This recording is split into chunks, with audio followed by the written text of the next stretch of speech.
म्हणून ते अर्धवट राहिलं.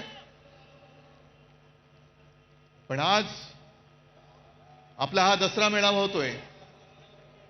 आणखीन 2-4 दसरा मेळावे झालेत. बाकीच्यांबद्दल मला काही बोलायचं नाहीये. पण विशेषतः संघाचा जो दसरा मेळावा झाला, त्या संघाच्या दसरा मेळाव्याबद्दल मी जरूर बोलणार आहे.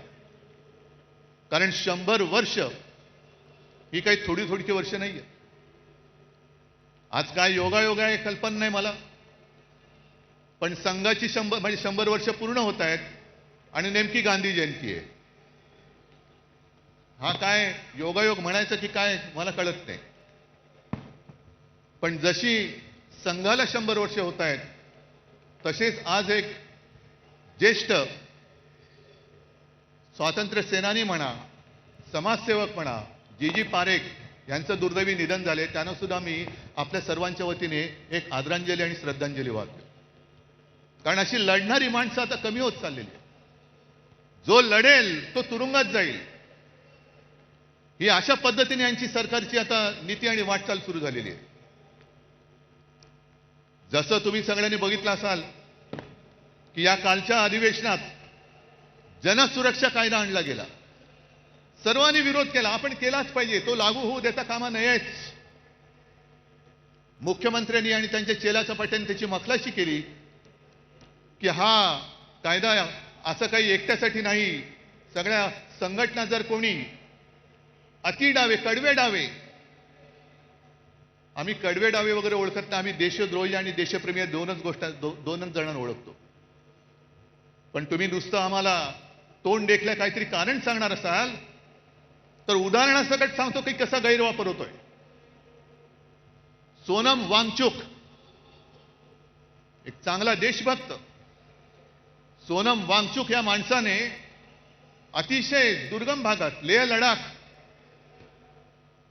जिकडे कडाक्याची थंडी, नुसती कडाक्याची नाही, हाडं मोडतील अशी थंडी असते, त्या थंडीमध्ये आपले जवान नीटनेटके राहावे, त्यांना काहीतरी उबदार एक आडोसा मिळावा म्हणून सोलार टेक्नॉलॉजीवरती त्यांना छावण्या बांधून दिल्या. ती टेक्नॉलॉजी त्यांनी दिली. पाण्याचं दुर्भिक्ष होतं, ते दुर्भिक्ष होऊ नये, पाणी मिळालं पाहिजे म्हणून त्यांनी आईस तुपाची योजना आणली. काल परवापर्यंत जे मोदींची स्तुती करत होते, पण त्यांनी आंदोलन सुरू केलं का? न्याय हक्कासाठी. लेह लडाखला न्याय हक्क मिळालाच पाहिजे. न्याय हक्क ही लोकशाहीतली मूलभूत गरज आहे आणि न्याय हक्कासाठी त्यांनी लढाई करत होते, करतायत. उपोषण चालू ठेवलं होतं, पण सरकार ढुंकून बघायला तयार नाही. मग पेटले सगळे. काय त्याला आता जेनझी जसं नेपाळमध्ये पेटले, लेह लडाखमध्ये रस्त्यावरती आले आणि मोदी बाबांनी त्यांना सरळ उचलून रासुकाखाली आग टाकून दिलं. जा, 1 वर्ष आता बाहेरच पडणार नाही. हा जनसुरक्षा कायदा, हम करे सो कायदा, तोच आपल्याला तोडून मोडून टाकायचा आहे. तोच तोडून मोडून टाकायचा आणि टाकलाच पाहिजे. कारण मोदींची स्तुती करत होते तोपर्यंत वांगचुक हे देशद्रोही नव्हते. पण त्यांच्यावरती आता आरोप ठेवले की तुम्ही पाकिस्तानमध्ये जाऊन आलात, एका शिष्टमंडळातनं ते पाकिस्तानला गेले होते म्हणून देशद्रोही म्हणून जर वांगचुक यांना अटक होणार असेल तर नवाज शरीफचा केक गपचूप जाऊन खाऊन येणाऱ्या मोदींना काय म्हणायचं, ह्या सुद्धा प्रश्नाचं उत्तर आम्हाला मिळालं पाहिजे. न्याय हक्क मागणं हा या देशामध्ये देशद्रोह होतोय. आणि म्हणून काही वेळेला असं वाटतं की या सगळ्या कमळाबाईंनी चिखल करून ठेवलाय. जो म्हणतोय ते तुम्हाला आता कळेल. एक एक गोष्टी मी तुम्हाला सांगेन तसं. एक तर भाजप आणि प्रशासन, सरकार चालवण्याचा सुतराम संबंध नाही, दुरान्वयाने सुद्धा संबंध नाहीये. 3 वर्ष मणिपूर जळतंय. आता काल परवाकडे मोदी मणिपूरमध्ये गेले. 3 वर्ष जळते मणिपूर. तिथल्या महिलांची धिंड निघते, धिंडवडे निघतात अब्रूचे. ना मोदी जायला तयार, ना दुसरे व्यापारी जायला तयार. पण एवढं करून मोदी गेले. आम्हाला असं वाटलं की मोदी काहीतरी तोडगा काढतील, ज्यांच्यावरती अत्याचार झाले त्यांना काहीतरी सांत्वन करतील. पण गेल्यानंतर त्यांचं भाषण आलं होतं. हसायचं की रडायचं? मणिपूरमध्ये गेल्यानंतर मोदीजीने भाषण केलं, मणिपूर के नाम में ही मणी है. ते तिकडे जाऊन कशाला बघायला पाहिजे, आम्हाला इथेही कळतं, म्हणून मराठी सक्तीची पाहिजे. मणिपूरमध्ये जाऊन तुम्हाला मणिपूरमधला मणी दिसला, पण मणिपूरच्या जनतेच्या डोळ्यातलं पाणी नाही दिसलं. तिथली जनता रडते, तिथली जनता आक्रोश करते. पण आमचे पंतप्रधान तिकडे जाऊन मणिपूर के नाम में ही मणी आहे, कशाला जाता मग तिकडे.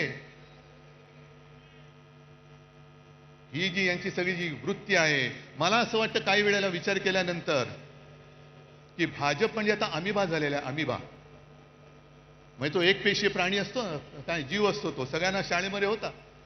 अमिबा वाटेल तसा वेडावाकडा कसाही पसरतो, जिकडे लागेल तिकडे युती करतो. झालं काम की इकडचा हात काढला तिकडे हात करतो, तिकडचा. पण एक पेशी मीच शरीरात गेलं तर पोट बिघडतं, तसे समाजात घुसले तर शांती नाहीशी होते. म्हणून मी त्यांना अमिबा म्हणतोय, म्हणून अभिमा म्हणतोय. आणि आमचे जे मुख्यमंत्री आहेत, हे मुख्यमंत्री आम्हाला शिकवत आहेत. म्हणून मी बातमी घेऊन आलोय.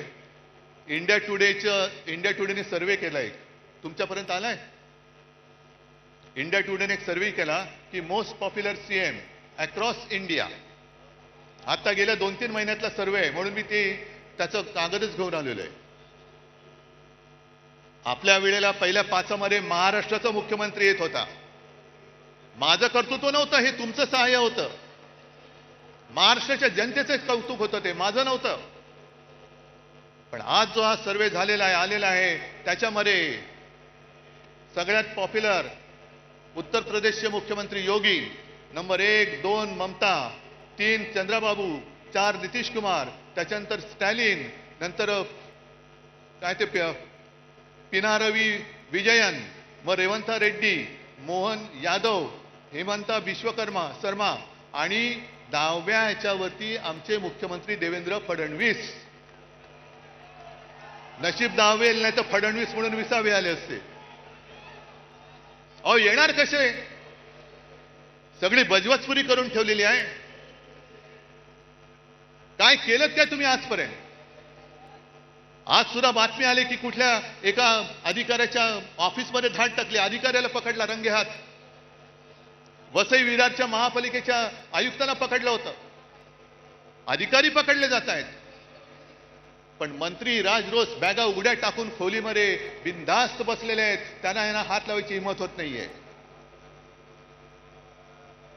मंत्र्यांच्या नावाने दारूचे परवाने दिले जात आहेत. आईच्या नावाने, पत्नीच्या नावाने डान्स बार काढले जात आहेत. पुरावे सादर केले, विधिमंडळात सादर केले, तरी सुद्धा देवेंद्र फडणवीस त्या मंत्र्यांना समज देऊन सोडून देत आहेत. हे बरं नाही, पुढच्या वेळेला पुरावा दिसता कामा नये. हे तुमचं राज्य, हा तुमचा कारभार. आणि म्हणून मला RSS मोहन भागवत यांना विचारायचे काही प्रश्न. हे मी प्रश्न लिहून आणलेले, पण आता याचे कागद ओले झालेत आहेत तरी. कारण आता निवडणुका येत आहेत. मुंबई महापालिकेची निवडणूक आहे.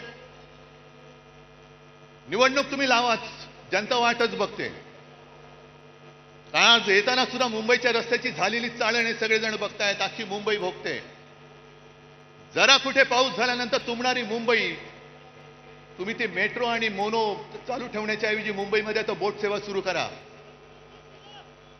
मेट्रोचं स्टेशन तुंबतंय, मोनोरेल लटकते, खड्डे पडतायत, ट्रॅफिक वाढतोय.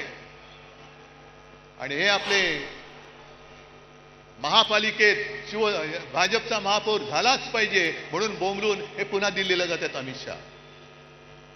आणि मग जसजशा निवडणुका जवळ येत आहेत तसतसे आता भाजपवाले यांना दुसरा उद्योग नाही, हे पुन्हा हिंदू मुस्लिम करायला लागलेले आहेत. असतील इकडे सुद्धा मुसलमान आले असतील, येऊ द्यात. कारण शिवसेना प्रमुखांनी सांगितलेलं आहे, या देशामध्ये धर्म कोणाचाही कोणताही असू शकतो. आम्ही हिंदू आहोत, कोणी मुसलमान आहेत, कोणी ख्रिश्चन आहेत. धर्म कोणाचा कोणताही असला तरी राष्ट्र धर्म हा एकच असला पाहिजे, तो म्हणजे आपला हिंदुस्थान. धर्म आपल्या घरामध्ये ठेवा, पण घराच्या बाहेर जेव्हा आम्ही पडतो तेव्हा आमचा देश हाच माझा धर्म ही शिवसेना प्रमुखांची शिकवण आहे. आणि तुमचं काय हिंदुत्व? म्हणून मला मोहन भागवतांना विचारायचंय, आणि जे भाजपवाले आमच्या अंगावरती येत आहेत की ह्यानी मुंबई जिंकले तर खान महापौर होईल. अरे तुम्ही मुंबई जिंकू शकत नाही तर त्या अदानीच्या चरणावरती मुंबई तुम्ही समर्पयामी करून देऊन टाकाल. जानवं घालाल, शेंडी ठेवाल आणि अदानी नाम समर्पयामी. ही काय व्यापारी म्हणून तुम्ही इकडे मुंबईकडे बघताय, आम्ही आमचा जीव म्हणून मुंबईकडे बघतो आहोत. आणि आम्हाला जर का हिंदुत्व शिकवण्याचा प्रयत्न करत असाल तर पहिला आम्ही भाजपला परत सांगतो, तुमच्या फडक्यावरचा हिरवा रंग काढून टाका आणि मग आमच्याशी हिंदुत्वाच्या गप्पा करा. पहिलं ते तुमचं फडकं आहे, फडकच आहे. तो भगवा असूच शकत नाही, कारण भगवा हा शिवसेनेच्या हातामध्ये आहे, शिवसैनिकाच्या हातामध्ये आहे. तुमच्या फडक्यावरचा हिरवा काढा आणि मग आमच्या अंगावरती या. आणि मग 100 वर्ष झाल्यानंतर मोहन भागवतांना मी सांगतोय की भागवत साहेब, हे तुमचे चेले चपाटे आहोत. 100 वर्ष झाल्यानंतर तुम्हाला समाधान आहे का की ज्या कामासाठी 100 वर्ष संघाने मेहनत केली आणि त्या मेहनतीला आज लागलेली ही विषारी फळं, ही फळं बघितल्यानंतर तुमचं समाधान होतंय का? तुम्हाला आनंद मिळतोय का की याजसाठी केला होता अट्टहास, ही विचारी सगळी फळं त्या झाडाला लागलेत? आणि मला असं वाटतं की कदाचित भागवत साहेबांना सांगता येत नसेल, पण RSSचा हेतू ब्रह्मदेवाचा बाप होण्याचा असेल. पण ब्रह्मदेव नाही झाला, ब्रह्म राक्षस झालेला आहे.